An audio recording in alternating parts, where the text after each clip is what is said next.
అట్లే ఈ మంత్రాలన్నీ కూడా ప్రచండమైన శక్తివంతములైన మంత్రాలు. సో ఈ బగళముఖి అమ్మవారికి సంబంధించిన మంత్రాలు గాని, అష్టోత్తరాలు ఇవన్నీ ఉంటాయి కదమ్మా. ఆమె మంత్రము, బీజ మంత్రాలు ఇవన్నీ కూడా ప్రచండమైన శక్తివంతమైనవి అంటున్నాడు. 1,00,000 చేసావంటే ఇంకా అమ్మవారు నీకు వశం అయిపోతుంది. నువ్వేం చెప్తే అది అట్లా అన్నమాట. శక్తివంతములైన మంత్రాలు వాటిని మన చేతిలోకి తీసుకోవడానికి ఎంతో చెయ్యాలి. అంటే ఆ బగళాముఖి అమ్మవారిని నువ్వు ఆ మంత్రాన్ని పండించుకోవటం వలన నీ యొక్క వశంలోకి రావాలి అంటే ఆ తల్లి కృప ఉండాలి. 1,00,000 సార్లు చేయంగానే వచ్చేస్తున్నాను, ఇదిగోండి వస్తున్నా అనే మంత్రం కాదు. ఆమె దయ ఉంటేనే నీకు వశం అవుతుంది అని చెప్తున్నాడు. చాలా కష్టం ఇది. స్వాధీనము కాగానే సరికాదు. నీకు స్వాధీనం అయిందనుకో ఇంక అయిపోయిందని నువ్వు సరికాదు. అది ఇష్టకామ్యాన్ని తీర్చడానికి శాసించే ఆత్మశక్తి కోసము కూడా పూర్వమే తపస్సు చేయాలి. అలా చేయక కేవలము శక్తిని మాత్రమే పొందుదామన్న వారికి ఈ మంత్రాల వలన నాశనమే గాని మరి ఇంకేమీ జరగదు అంటున్నాడు. అందుకే ఎక్కడికి వెళ్ళినా కూడా ఇష్టకామ్యాన్ని తీర్చడానికి శాసించే ఆత్మశక్తి కోసము కూడా ఇంతకు పూర్వం తపస్సు చేయాలి. అవునా? ఈ అమ్మవారి గురించి తపస్సు చేయాలి. నీ కోరికలు ఉన్నా కూడా తపస్సు చేస్తేనే ఇది వస్తుంది. అలా చేయకుండా నువ్వు కేవలము శక్తిని మాత్రమే పొందుదామన్న వారికి ఈ మంత్రాల వలన ఏమీ ప్రయోజనం లేదు, నాశనమే కానీ మరి ఇంకేమీ జరగదు అని. ఇప్పుడు ఇక్కడ మీకు ఒక మీకు ఈ పాయింట్ మీకు అర్థం కావటానికి ఒక పురాణంలో కథ చెప్తాను. చిన్నదే. రావణాసురుడు శివభక్తుడు కదమ్మా. ఎప్పుడు తపస్సు చేసినా శివుడి దగ్గర వరాలే అడిగాడు. ఏమా శక్తిని మాత్రమే కోరుకున్నాడు కానీ స్వామివారి అనుగ్రహం, స్వామివారి యొక్క దయ, ఈశ్వరుడి యొక్క దయ, కరుణా కటాక్షాలు ఎప్పుడు కోరుకోలేదు. నీ దగ్గర ఆ శక్తి ఉంది కదా, ఆ శక్తి నాకు ఇవ్వు అని శక్తినే కోరుకున్నాడు. ఈ మంత్రాల వలన వాడికి ఏం జరిగింది? నాశనమే జరిగింది. కానీ రాముడు ఏ శక్తిని అతనికి వశమైనా కూడా అది లోక కళ్యాణము జరిగింది. అలానే ఆయనకు కూడా కళ్యాణం జరిగింది. మంచి పేరు అనేది వచ్చింది. దేవుడిగా అవతరించాడు. వాడు రాక్షసుడిగా అవతరించి శక్తిని కోరుకొని బలప్రయోగం చేసి చివరికి నాశనాన్నే తెచ్చుకున్నాడు అనేది పిండితార్థం. చాలా దీన్ని బట్టి ఇప్పుడు నేను చెప్పింది అర్థం చేసుకో. సో అక్కడ ఏమంటున్నాడు గురువు గారు? ఇష్టకామ్యాన్ని తీర్చడానికి శాసించే ఆత్మశక్తి కోసం కూడా పూర్వము తపస్సు చేయాలి. అలా చేయక కేవలము శక్తిని మాత్రమే నువ్వు పొందుదామన్న వారికి ఈ మంత్రాల వలన నాశనమే గాని మరి ఇంకేమీ జరగదు. అంతేగా? ఇప్పుడు సీతమ్మవారు కూడా అంతేగా. రామేశ్వరం దగ్గర ఆమె ఏం చేసింది? రామేశ్వరం దగ్గర శివలింగాన్ని ఎలా చేసింది? ఆంజనేయ స్వామి తన శక్తిని మీద నమ్ముకున్నాడు. శివుడి దగ్గరికి వెళ్ళి తీసుకొచ్చాడు. కానీ ఇక్కడ ఈ అమ్మవారు ఏం చేసింది? సీతమ్మవారు మట్టితో సైకత లింగం చేసింది. ఇది కాదమ్మా, ఈ మట్టిని తీసేసి ఇగో నేను శివుడి దగ్గర నుంచి శివలింగాన్ని తెచ్చానని ఆ మట్టిని కదపడానికి ప్రయత్నం చేశాడు కానీ కదపలేకపోయాడు. అది బగళాముఖి అంటే. అర్థమైందా? సో లోపల ఎక్కువ నువ్వు ఈ అమ్మవారిని నువ్వు నీ ఉద్ధరణకి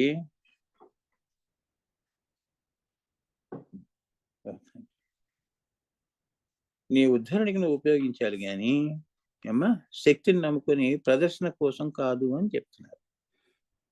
నీచుడు అయితే అంటే రావణాసుడు లాంటి వాడు అయితే ఆ శక్తిని స్వాధీనము చేసుకుని లోక కళ్యాణం బదులు లోక నాశనానికి ప్రయోగాదులుగా ఉపయోగిస్తాడు. అంతేగా? ఇప్పుడు అమెరికా, రష్యా, ఇప్పుడు ఈ దేశాలన్నీ ఏం చేస్తాయి? తగులు పెడుతూ ఉంటాయి ఎంతసేపు. అవునా? ఆ శక్తినే నమ్ముకున్నారు కానీ లోక కళ్యాణం చేద్దాం, నా దేశం బాగుండాలి, సుభిక్షంగా ఉండాలి అందరికీ కూడా. అవునా? అందరికీ కూడా ఈ యోగలక్ష్మి, ధ్యానలక్ష్మి, మంచి శాంతి ఇటువంటివన్నీ కూడా దాని గురించి పాటుపడరు. ఎంతసేపు నాశనం నాశనం నాశనం, చివరికి వాడు నాశనం కావటం, దేశాన్ని నాశనం చేయటం. ఇలా లోక కళ్యాణం బదులు లోక నాశనానికి ప్రయోగాదులుగా ఉపయోగిస్తాడు.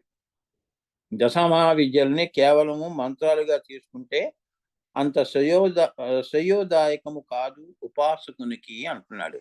అమ్మా, ఏ గురువు అయినా కూడా, అమ్మా నీకు నేను బగలాముఖి అమ్మవారి మంత్రం ఇస్తాను, ఇవన్నీ నేను చెప్పకుండా నీకు డైరెక్ట్గా మంత్రం ఇచ్చేసాను అనుకో, అంతే కదా. చిన్నపిల్లలకి డబ్బులు ఇచ్చేసావమ్మా, 1000 రూపాయలు ఇచ్చేసావు, 10,000 ఇచ్చావు. ఎందుకు ఇస్తున్నావు, దీన్ని ఎలా ఉపయోగించాలి, ఎలా దీన్ని ఖర్చు చేయాలి అనేది నేను చెప్పాలి కదా పిల్లలకి. డబ్బు అడిగాడని జేబులో ఎంత ఉంటే అది తీసి ఇచ్చేసామనుకో, వాడు ఏమవుతాడు, దాన్ని చెడుగా ఉపయోగిస్తాడు. డబ్బుని చెడుకే ఎక్కువ ఉపయోగిస్తాడు, మంచిగా ఉపయోగించాడు. ఎందుకంటే ఎక్కువ ఉంది కదా, పోతే పోయింది, అంతే కదా. సో అలా ఏంటంటే, ఇక నీకు మంత్రం రావటం, మంత్రం ద్వారా శక్తి రావటం వలన నీకు ఒరిగేది ఏమీ లేదురా నాయనా అంటున్నారు.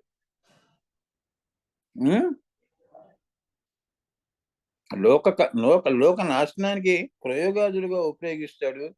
దశమహావిద్యలని కేవలం మంత్రాలుగా తీసుకుంటే అంత శ్రేయోదాయకం కాదమ్మా. నీకేమి ఆ మంత్రం చేసినంత మాత్రాన పైలోకాల్లో నీకు మౌక్తికాలు రావు. సవికల్ప నిర్వికల్ప సమాధులని, శాస్త్రాల కమలం దగ్గరికి నేను వెళ్ళిపోతానని చెప్పేసి ఇవన్నీ జరగవు అంటున్నాడు. నువ్వు కేవలం శక్తిని పెంచుకోవడానికి చేసావు కూడా శక్తి పెరిగింది, అంతేగా.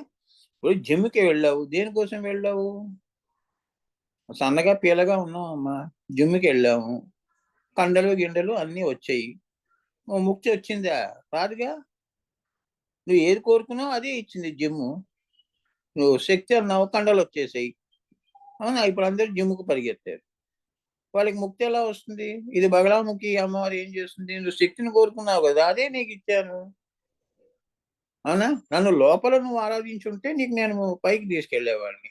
రాముళ్ళ నువ్వు కూడా సంస్కార కమలం దగ్గరికి పట్టాభిషిక్తుడు అయ్యేవాడివి. నువ్వు శక్తిగా తీసుకున్నావు, దహనంలోనే నీ జీవితం అయిపోయింది, అంతే కదా. ఆ శక్తి నువ్వు బతుకున్నంత వరకు ఉంటా నీ దగ్గర, నువ్వు పోయిన తర్వాత నీతో పాటు నేను మాయమైపోతా అని దాని అర్థం. అర్థమైంది కదా, సింపుల్ గా చెప్పేసి. సో పిండితార్థం ఏమిటి, ఈ మంత్రోపదేశం ఏమిటి, గురువు అన్నీ చెప్పాలి.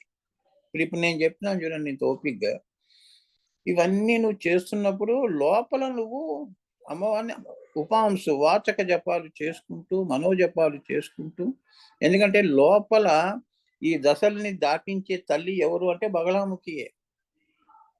అంటే నీ మంత్రాన్ని పండించటం, అది కోరుకో, యోగదాయకం, అవునా.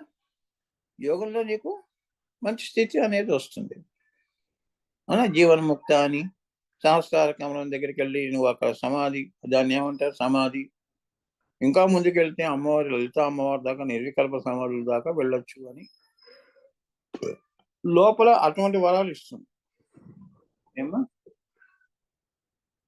సో ఆత్మ పరమాత్మలని ఐక్యం చేసే మార్గాల్లో ఈ మంత్రం ప్రథమ సోపానము వాచక జపము, ఉపాంశ జపము రెండవ సోపానము ఏమా, మనోజపము మూడవ సోపానము, ప్రాణ జపములో యోగమునందు నాదముగా రగిలించటము నాలుగవ సోపానం.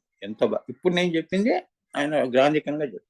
నువ్వు యోగమయంగా ఈ బగలాముఖి ఆరాధనని నన్ను నేను ఉద్ధరించుకుని లోకాన్ని ఉద్ధరించే ప్రయత్నం చేయటం. రాముడు కూడా అంతే కదా, యోగా వాసిష్ఠకాలు చదివారు చూడండి. ఆయన ఎంత మానసికంగా పరిణితి చెంది అంత చిన్న వయసులో వశిష్ఠుల వారిని ఎటువంటి ప్రశ్నలు వేశారు జీవితానికి సంబంధించినవి, చదవండి అటువంటిది. అలా లోపల ఆయన ఎదిగి ఏమయ్యాడు, ఆజానుభావుడై అలానే అందరి చేత ఆరాధించబడ్డాడు. ఒక మంచి గురువు, విశ్వామిత్రులు లాంటి వాళ్ళు, వశిష్ఠులు మహర్షులు లాంటి వాళ్ళు గురు పరంపర అవతార చుట్టూ ఉండి ఆయనకి అన్ని నేర్పారు, అవునా. అలానే ఇది బగలాముఖి అమ్మవారి యొక్క ఇది రాముడు లోపల ఆరాధించాడమ్మా, ఈ దశమహావిద్యలు చేసినాడు ఆయన. అందుకే ఆయన ఏంటంటే అమ్మవారి యొక్క కరాంగుడి నకోత్పన్న నారాయణ దశాప్తి సంవిత్ కలగా ఈ దశమహావిద్యలన్నీ కలిపి ఆయన అమ్మవారినే చూశాడు, లలిత అమ్మవారిని. వేరుగా బగలాముఖి అని, వేరు ప్రచండ చండి అని అలా చూడలేదు ఆయన. సంపూర్ణమైన దృష్టి అంటారు, అర్థమైందా, శివ దృష్టి అంటారు. అందుకే వాడు అవతార పురుషులు అయ్యారు. రావణాసురుడు గొప్పవాడే, కానీ శక్తిలో గొప్పవాడే కానీ అవతారంలో అసహించుకునే అవతారం. అవునా? ఎంత పండితుడన్నా గాని, ఎంత భక్తుడైనా గాని, ఎంత బ్రహ్మ మానస పుత్రుడైనా గాని, బట్ నువ్వు చేసిన తప్పు వల్ల నువ్వు చూసారా రావణాసుడికి ఇప్పటి వరకు ఈ యుగాలు కూడా వాడిని మనం దూరం పెడతాం. రాముడిని దగ్గరికి తీసుకుంటాం. అది యోగం అంటే అది. అటువంటివన్నీ ఇచ్చేదే ఈ బగలాముఖి. ఇక బగలాముఖి ఎలా ఏం చేస్తే వస్తుందో చెప్తున్నాడు. ఆత్మ పరమాత్మలని ఐక్యము చేసే, అంతే కదా. నీ ఉద్దేశం ఏంటి? నువ్వు ఎందుకు పుట్టావు భూమి మీద? పెళ్లి చేసుకున్నావు, సంతానము, పిల్లలు అందరూ వచ్చారు, అన్నీ చూసేసావు. ఇక తర్వాత నువ్వు ఒక కోరిక తర్వాత ఒక కోరిక ఉంటుంది కదా. అవునా? మనవల్ని మనవలు మనవరాలని చూడాలని నువ్వు కోరిక పెట్టుకున్నావు, వాళ్ళని చూసావు. అవునా? అలానే వాళ్ళకి పెళ్ళిళ్ళ వరకు నేను ఉండాలి అని కోరుకున్నావు, పెళ్ళిళ్ళు అయిపోయినాయి. అంతకుముందు జరిగిన ఆనందాలన్నీ వెళ్ళిపోయినాయి. ఎలా మర్చిపోయావు? ఇప్పుడు కళ్యాణం అంటూ ఎలా కూర్చున్నావు, పెళ్లి అంటూ ఎలా కూర్చున్నావు, ఆఖరికి అది చూస్తానని ఎలా అనుకుంటున్నావు? ఆత్మ పరమాత్మలది కూడా అలానే ఉంటుంది. నీలో ఇటువంటి మార్పులన్నీ నీ కళ్ళ ముందు చూపించడం చూసావా, ఆనందించావా? ఇక తీసే ఇది నెక్స్ట్. అదే కాలము, దేశము, చైతన్యాలు ఆగవమ్మ. అందుకే time and tide wait for నన్.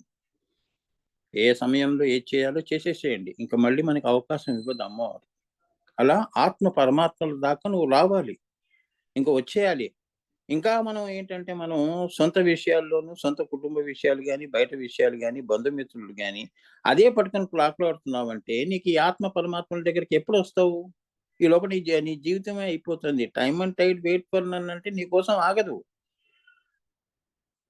అయిపోయింది. ఇక కోరిక ఒకసారి తీర్చేసుకోవటం, వదిలి వెళ్ళిపోవటమే. ఇంకా అదే పట్టుకొని పాకులాడితే ఇంక నువ్వు పైనవేమి ఇస్తుంది అమ్మవారు? సో, ఆత్మ పరమాత్మల యొక్క ఐక్యము చేసే మార్గాల్లో ఈ మంత్ర ప్రథమ సోపానము. ఈ బగలాముఖి అమ్మవారి ఆరాధన, మంత్రోపదేశము, సరైన సద్గురువుల దగ్గర ఇది మొదటి సోపానముగా తీసుకోవచ్చు అని చెప్తున్నారు. అర్థమైందా? మా గురువు గారు మాకు అంటే, ఇప్పుడు నీ గురువు గారు నీకేం చేస్తాడు? ఇప్పుడు బగలాముఖి మంత్రోపదేశం నీకు నేను చేశానమ్మా. చేస్తే అక్కడ అమ్మవారు ఏం చేస్తుంది? నిన్ను ఇదేంటి వాచక జపం నుంచి ఉపాంశ జపంలో ఇంకా ఇది చేసేరా, ఇంకా ఉపాంశ జపం ఆపేయి. వాచక జపం ఆపేసి, ఉపాంశ జపం ఆపేసి, ఇప్పుడు ఇది ప్రాణ జపం చెయ్యి, తర్వాత ఆత్మ దగ్గరికి వచ్చి, ఆత్మ నుంచి ఆజ్ఞా చక్రానికి అలా నిన్ను ముందుకు తీసుకెళ్ళే, అంటే నీ గురువు గారు మాకు చెప్పారు నిన్ను పైకి తీసుకెళ్ళమని. ఆ పని నేను చేస్తున్నాను. మంత్ర మంత్ర అంటే ఆ తల్లి నీకు వశమైంది అని. సద్గురువుల దగ్గర పొందితే అలా. ఆ!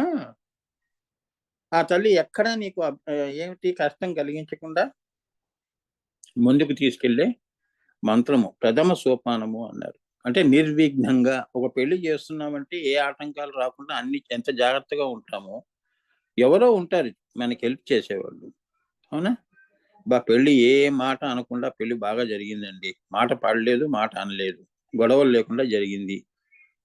అది ఎలా జరిగిందో అనేది నీకు తెలీదు, పక్క వాళ్ళకి తెలీదు. ఇక్కడ మనం ఆధ్యాత్మికంలో వచ్చినప్పుడు ఇది బగలాముఖి యొక్క అమ్మవారి విజయం నీలో. అది ఆమె చేసింది. ఆత్మ పరమాత్మల యొక్క లయం, ఐక్యం. సో, ఉపాంశ జపము రెండో సోపానము, మనోజపమేమో మూడవ సోపానము, ప్రాణజపమేమో ప్రాణజపములో యోగమునందు నాదముగా రగిలించుట. ప్రాణజపంలో యోగములో నాదంగా రగిలించుట అంటే బహిర్యాగంలో అక్షరాన్ని మనం ఏం చేస్తున్నాము? మనోజపం చేసి, మనసుకి అప్పజెప్పి, మననాత్ మంత్రః. మళ్ళీ ఈ 2 మర్చిపోయి, స్వామి నేను ఉట్టి పడుకున్నప్పుడు శ్వాసలోనే ఆ మంత్రం పలుకుతోంది. నా శ్వాసే మంత్రం అయిపోయింది. మంత్ర రూపంలో దాల్చింది. తర్వాత అక్కడి నుంచి 4గో దశ, 4గో సోపానమైన నాదముగా వినిపిస్తుందండి మంత్రము. అని నాదముగా వినిపిస్తుంది.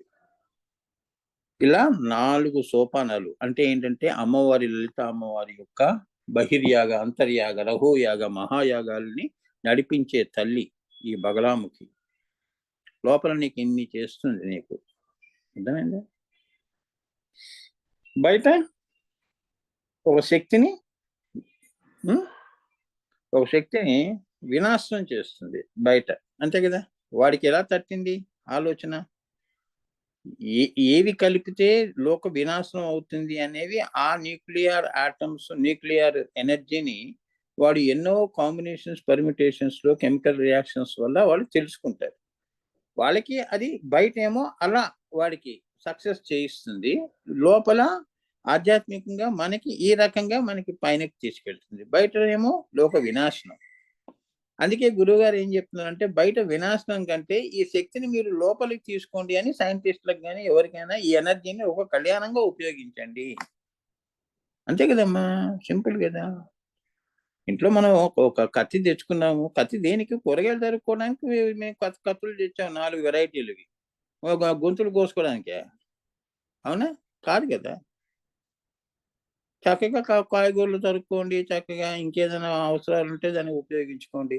ఒక వస్తువు అలా లోక కళ్యాణంగా ఇంట్లో ఎలా ఉపయోగపడుతున్నాయో, మన ఇంట్లో కూడా వంటింట్లో కూడా ఎన్నో భయంకరమైన ఆయుధాలున్నాయి. అవునా? కత్తిపీటల దగ్గర నుంచి. దాన్ని ఎలా ఉపయోగించుకుంటున్నావు? 10 మందికి అన్నం కోసం ఉపయోగించుకుంటున్నావు. భోజనం తయారు చేసుకోవటానికి. 10 మందికి పెట్టటానికి. అట్లా చెప్తున్నాడాయన. ఆ శక్తిని లోపల ఉపయోగించు.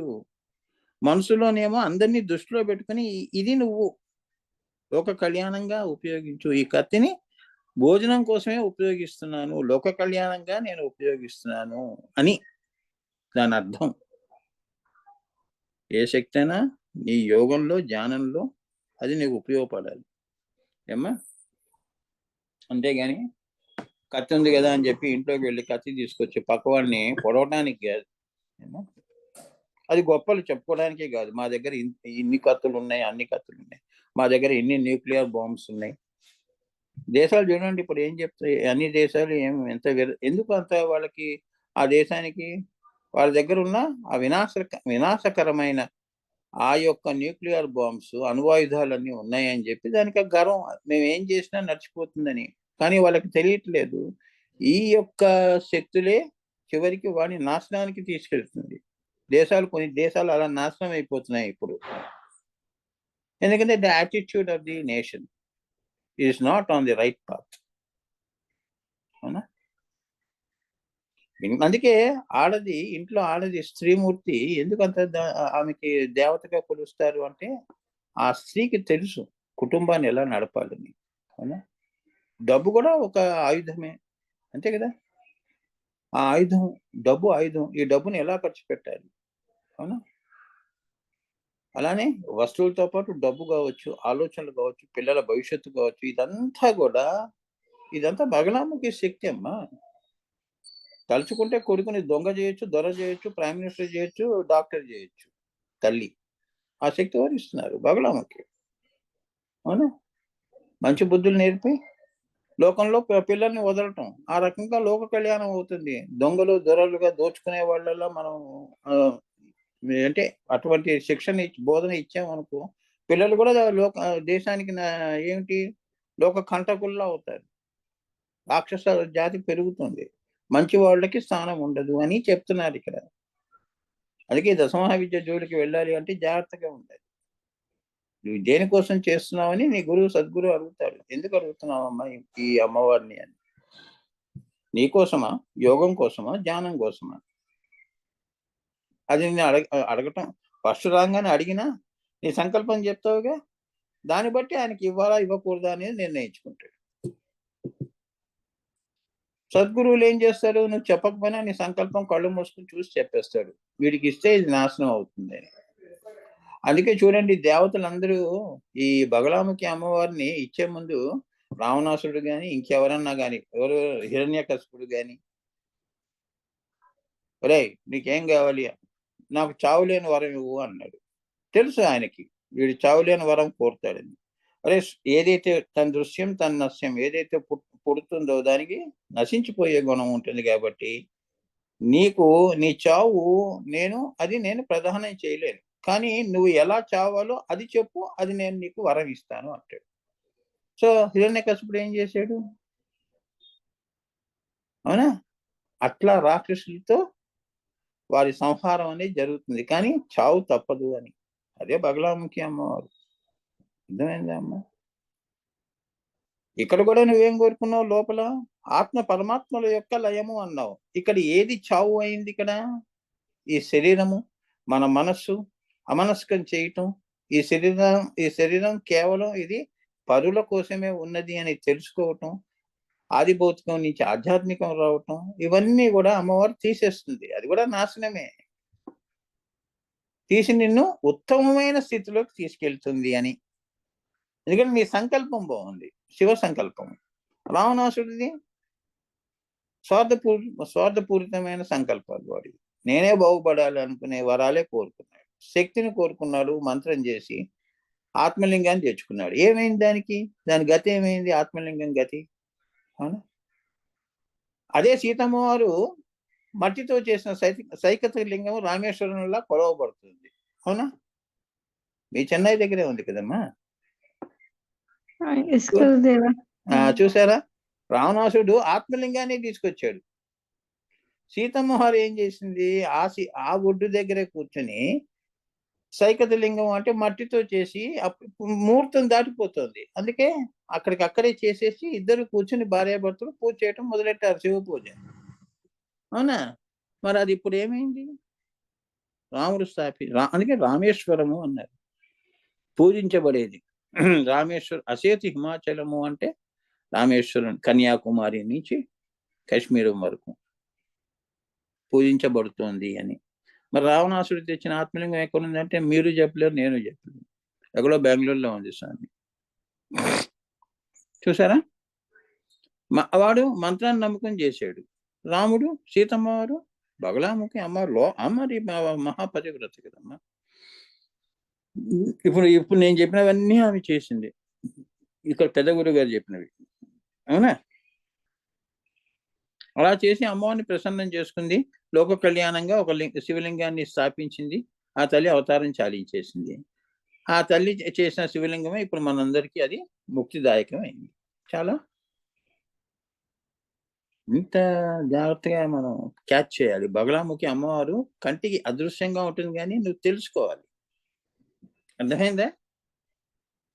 నువ్వు తెలుసుకోవాలి. దాని యొక్క ప్రభావం నీ మీద ఉంటుంది, కానీ అది ఏమిటి అనేది నీకు తెలియదు. అది తెలుసుకోవాలి అంటే ఆ తల్లి అనుగ్రహం ఉండాలి. సో అప్పుడు నీకేంటి? వాచక జపము, ఉపాంశు జపము, 2వ సోపానము, మనోజపము, 3వ సోపానము, ప్రాణజపము, 4వ సోపానము. దేనికోసం చేస్తున్నావు? 4 నాదముగా రగిలించటము 4వ సోపానం, నాదముగా చేయటం. నాదము నుంచి జ్యోతి, నీదే ఆత్మజ్యోతి. ఆ ఆత్మజ్యోతి ఇంకా పైకి వెళ్తుంది అని ఈ 4 మెట్లు ఎక్కించేది ఈ యొక్క బగలాముఖి అమ్మవారు అని చెప్తున్నారు. జ్ఞానమునందు దానిని శ్వేత చితగ్నిగా మలచటము 5వ సోపానం. యోగము చేసిన తర్వాత జ్ఞానము చేసినప్పుడు నీకు శ్వేత చితగ్ని, చెలుపు అంటే చితగ్నిగా అమ్మవారిని మలచటము 5వ సోపానము. అందులో ఆత్మని లయము చేయటము 6వ సోపానము. ఆత్మని తీసుకెళ్ళి ఆ శ్వేత చితగ్నిలో కలపటం, అది 6వది. ఈ రీతిగా ఈ 6 సోపానాలు ఉన్నాయి ఏమ్మా శ్రీ విద్యలో. అందుకే శ్రీ విద్యకు షష్ఠ షోడ అని దానికి పేరు. ఈ 6 సోపానాలు కూడా అమ్మవారు బగలాముఖి అమ్మవారి చేతిలో ఉంటాయి కాబట్టి ఇవి నీకు ఇవన్నీ తరింపజేసే తల్లి కాబట్టి ఈ 6 సోపానాలని ఏమంటారు అంటే శ్రీ విద్యలో షష్ఠ షోడ అంటారు. షష్ఠ అంటే 6 షోడ అని కూడా పేరు. షష్ఠ షోడ నుండే షోడశి అనే పదం వచ్చిందమ్మా. చాలా షోడశి విద్యలు అంటారు, షోడశి అమ్మవారు అంటారు కదా, 16. ఈ షోడశి వచ్చింది. షోడము అంటే 1/6. ఈ పరాశూన్యంలో ఈ పరాశూన్యంలో ఈ సృష్టి అంతా ఎంత భాగము సృష్టి చేసింది అంటే 1/6 వంతుయే సృష్టి చేసింది అని. అనంతములో సృష్టిగా మారిన 6వ వంతు భాగమని ఇంకొక రహస్యం. ఇంకో రహస్యం ఏమిటి? 6వ వంతే సృష్టి చేసింది అమ్మవారు, మిగతాదంతా అలా అట్టిపెట్టేసింది పరాశూన్యం. ఇప్పటి వరకు అనంతములో 4వ వంతు మాత్రమే సృష్టిగా మారింది అని అంటున్నాం. అంతే కదా! 4వ వంతు భాగమే 3/4 పైనే ఉండిపోయింది. 4వ వంతు భాగమే వచ్చిందని అంటున్నాం గదా! నిజానికి శ్రీ విద్యలో ఏంటంటే ఇంకొక రహస్యం కూడా దాగి ఉంది శ్రీ విద్యలో. ఏమిటా రహస్యము? దృశ్యమానమైన జగత్తు 1/6 1/6 వంతే ఇప్పుడు దాన్ని కన్ఫర్మ్ చేస్తున్నాడు. 1/6ని కన్ఫర్మ్ చేస్తున్నాడమ్మా. మనం శ్రీ విద్యలో 4 అన్నాం గదా! అలా గాదు 6 ఎలా ఉన్నో చెప్తున్నాడు ఇప్పుడు. ఏవేవి లెక్క పెడితే 16 దాకా వస్తాయో చెప్తున్నాడు. అంతరిక్షము ఆకాశంలో చాలా భాగం మనకి కనపడదు. అంతే కదా! మనం ఎంతవరకు మనం షోడశి అంటాము. 1/4 అంటాము. పావు వంతని. మనం చూసే ఆకాశం వరకు, సూర్యచంద్రుల వరకు. కానీ అంతరిక్షంలో ఇంకా దృశ్యమానమైన జగత్తు 1/6 వంతే. అంతరిక్షం ఆకాశంలో చాలా భాగం మనకు కనపడదు. ఈ 6 సోపానాల వలన మిగిలిన సమస్తమైన అనంతములో మనం అనంతముగా చేరుకోవచ్చు అని చెప్పగలిగిన శ్రీ మాతృదత్తమైన పరాశక్తి విద్య శ్రీ విద్య. ఇంకా అనంతంగా ఉంది కదా! సూర్యుడు చంద్రుడి పైన కూడా ఇంకా ఆకాశాలు ఉన్నాయి కదమ్మా. సో ఇదంతా చెప్పే విద్య ఏ విద్య? శ్రీ విద్య అని చెప్తున్నారు. దానిలో ఒక భాగము ఈ అమ్మవారు. ఎవరు? ఈ బగలాముఖి. ఒక భాగం అంతా ఈ అమ్మవారు. మంత్రముగా తీసుకుంటే 3 వాక్యాల్లో మంత్రముగా తీసుకుంటే బగళ 3 వాక్యాల్లో బగలాముఖిని ముగించవచ్చు.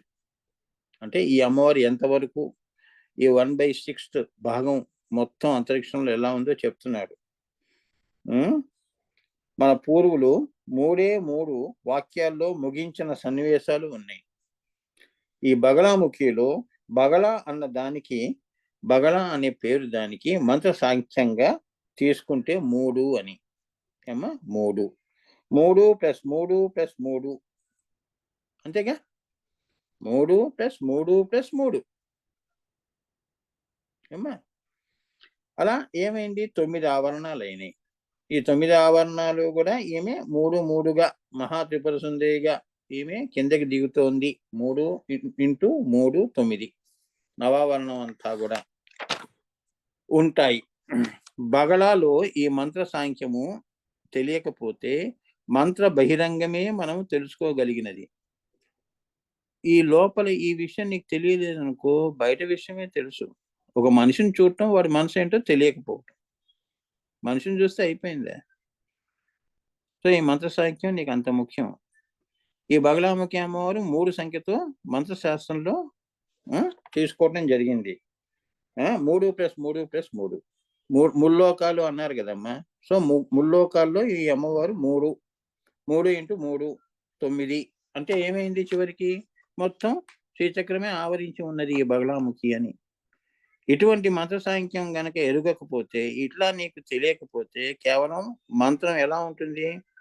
బహిరంగంగానే మనం తెలుసుకోగలుగుతాం అంతే. ఈ అమ్మవారిని బయట మాత్రమే తెలుసండి, ఇంతో అంతో తెలుసు. దానిని చూచి పాముని చూచినట్లు భయపడతాం. అంతే కదా? తెలియకపోతే పాములానే ఉంటుంది బగలాముఖి. భయం కదమ్మా. ఇదేమిటి బగలాముఖి ఆ గురువు గారు ఇలా చెప్తే ఈ అమ్మవారు ఇలా కనిపిస్తోంది, కాళీ అమ్మవారు ప్రసన్నంగా కనిపిస్తుందంటే కలకత్తాకి వెళ్ళి నేను అమ్మవారి యొక్క నాలుక చూసి భయపడ్డాను, అలా ఎందుకు కనిపించింది? అదే పాముని చూసి భయపడటం. తెలియకపోతే అలా ఉంటుంది, తెలిస్తే ఇలా ఉంటుంది. భయం ఎందుకు అమ్మ దగ్గర? అలా కారణం ఏమంటే ఇది రిపుస్తంభనము చేసే మంత్రము. తలుచుకుంటే విశ్వస్తంభనము కూడా చేసే మంత్రం అని చెప్పారు. రిపుస్తంభనము అంటే ఇప్పుడు నీ శత్రువులు కానీ నీకు అంటే నీకు హాని తలపెట్టేవాడు కానీ తలుచుకుంటే ఎవరినైనా కూడా స్తంభనం చేసే శక్తి అన్నమాట ఈ బగలాముఖి అమ్మవారికి ఉంది. అవునా? సుమతి లేదు, సూర్యుడిని ఒక రోజంతా స్తంభనం చేసేసింది, ఉదయించకుండా చేసింది. ఆమె అంత పతివ్రత. అనసూయ మాత యొక్క శిష్యురాలు. ఆ భర్తకి పొద్దున్నే వాళ్ళ భర్త ప్రాణం యముడు వచ్చి తీసుకెళ్ళిపోతాడు అనగానే ఈ ఋతుస్తంభన అని ఇప్పుడు ఇది చెప్పానే, దీంతో ఆ సూర్యచంద్రుల్ని ఆపేసింది రాత్రి 12 గంటలకి. తెల్లారట్లేదు, లోకమంతా గగ్గోలైపోయింది. ఏమైంది ఏమైంది ఏమైంది సూర్యుడు ఉదయించట్లేదు ఏంటని. 6 అయిపోతుంది. ఆయన అక్కడే స్తంభించిపోయాడు. ఆ కథ మీరు 'సతి అనసూయ' అనే దాంట్లో చదవండి. ఏమ్మా? ఇక అవన్నీ నేను చెప్పలేనమ్మా. నేను చదివాను గానీ, నాకంత ఓపిక లేదమ్మా. ఆ పురాణాలు అవన్నీ చెప్తాను. కానీ నేను రిఫరెన్స్ చేస్తా. ఈ ఈ మంత్రం ఎక్కడెక్కడ ఎవరెవరు ఎలా ఉపయోగించారనేదే శ్రీ విద్యమ్మ. అదే అమ్మవారు నీకిచ్చే మూడో కన్ను. దాంతోనే నీకు లేకపోతే నువ్వు ఎలా స్తంభన చేస్తావు? ఓ సూర్యుడా ఆగిపో అంటే ఆగిపోతాడా ఆయన?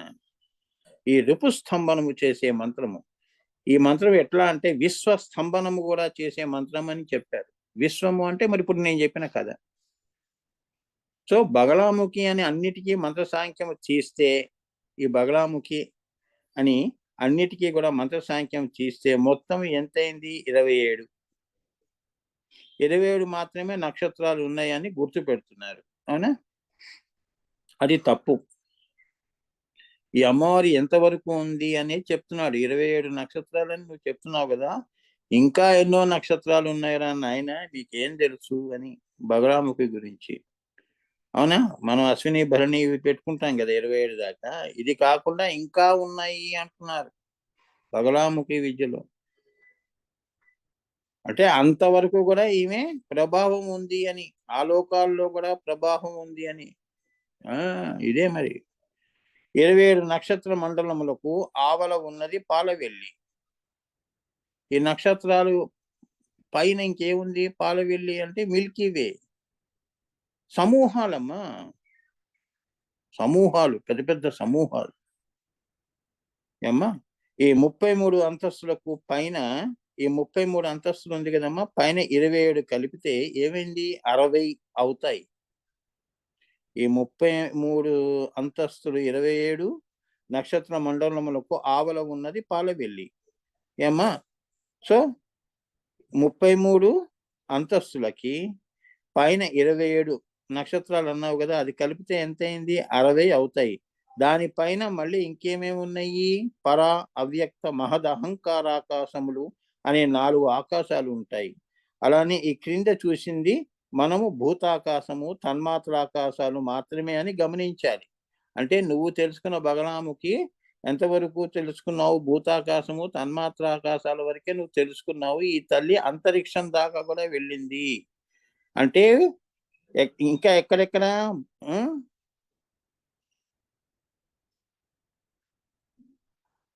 మహదహంకార అవ్యక్త, అవ్యక్త అంటే అష్టకోణ చక్రం పైనమ్మా త్రికోణం కింద ఉంటుంది చూడు. అవ్యక్త అహంకారాల యొక్క 4 ఆకాశాలు ఉంటాయి. ఈ క్రింద చూస్తే భూతాకాశము, తన్మాత్రాకాశాలు ఇంతవరకే మనకు తెలుసు. మా గమనించా. ఆ పైన నక్షత్ర మండలాలు లేని ఆకాశాలు, నక్షత్ర మండలాలు లేని ఆకాశాలు ఏమిటవి? అహంకారాకాశము, మహదాకాశాలు. అమ్మవారు హ్రీంకారాసన గర్భిత నరసికాం. అక్కడ నక్షత్రాలు ఏమి ఉండవు. సో, అవ్యక్త ఆకాశము, పరాకాశము ఇవి 4 ఏమ్మా? ఏది? అహంకారాకాశము, మహదాకాశము, అవ్యక్తాకాశము, పరాకాశము. ఈ 4 కలిపితే అమ్మవారికి 60కి ఈ 4 కలిపితే 64. చతుషష్టి కోటి యోగిని గణ సేవిత అంటే ఈ అమ్మవారు సంవిత్ కలగా అన్నీ కలిపితే బగలాముఖిని కూడా కలుపుకుంటూ పోతే ఈ అమ్మవారు 64 కళలుగా ఆరాధించబడుతోంది అని యోగిని గణ సేవిత. చతుషష్టి కోటి యోగిని గణ సేవిత అని లలితా సహస్రనామంలో ఉంది. ఏమ్మా? ఇవన్నీ అమ్మవారి యొక్క 64 యోగిని దేవతలోని రహస్యము. ఈ 64 మంది ఈ యోగినుల యొక్క అమ్మవారి యొక్క యోగిని దేవతలు వారి రహస్యాలు. అమ్మవారి రహస్యాలు. ఇప్పుడు నీకేం అర్థమైంది? 33 అంతస్తులు ఏమ్మా? అంతస్తులకు పైన 27 కలిపితే 60. అంటే నక్షత్రాలు 27 నక్షత్రాలు కలిపితే 60 అయినాయి. దానిపైన పర, అవ్యక్త, మహద్, అహంకారాలు అనే 4 ఆకాశాలు ఉంటాయి. అన్ని కలుపుకుంటే 64. ఈ క్రింది చూస్తే కింద చూస్తే ఏమున్నాయి? భూతాకాశం ఉంది కదా గురువుగారు, తన్మాత్రాకాశాలు మాత్రమే అని గమనించారు. ఏమ్మా? ఆ పైన నక్షత్ర మండలాలు లేని ఆకాశాలు. నక్షత్ర మండలాలు లేని ఆకాశాలు ఏమున్నాయి? అహంకారాకాశము, మహదహంకార ఆకాశాలు, అవ్యక్త ఆకాశము, పరాకాశము ఈ 4. 60 + 4 64. ఇదంతా నిండి ఉన్నది ఈ బగలాముఖి అంటున్నారు. ఎక్కడో తన్మాత్రాకాశం, భూతాకాశం దాకా కాదురా నాయనా! ఆ మిడిమిడి జ్ఞానం పెట్టుకోకు. బగలాముఖి అంటే ఏంటంటే, అంతవరకు గూడా ఆమె వ్యాపించి ఉన్నది అని. సో, అక్కడి దాకా 64 యోగినీగణ సేవితలో ఈ అమ్మవారు గూడా ఉంది. సో, ఈ అమ్మవారు తలుచుకుంటే నిన్ను అమ్మవారి దగ్గరికి తీసుకెళ్ళదా ఏంటి? లలిత తన రూపంలో సంవిత్ కళలో గూడా నిన్ను లయం చేస్తుంది. అదే ఇహ, పరము.